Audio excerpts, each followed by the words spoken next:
రఘువంశ రామయ్య సుగుణాల సీతమ్మ వరమాల కైవేచు సమయాన శివధనువు విరిచాకె వధువు మది గెలిచాకె మోగింది కళ్యాణ శుభవీణ. కళ్యాణం వైభోగం శ్రీరామచంద్రుని కళ్యాణం.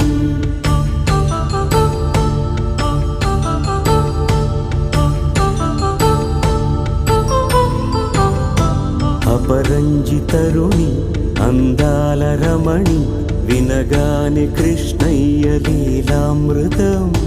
గుడి దాటి కదిలింది తన వెంట నడిచింది గెలిచింది రుక్మిణి ప్రేమాయణం. కళ్యాణం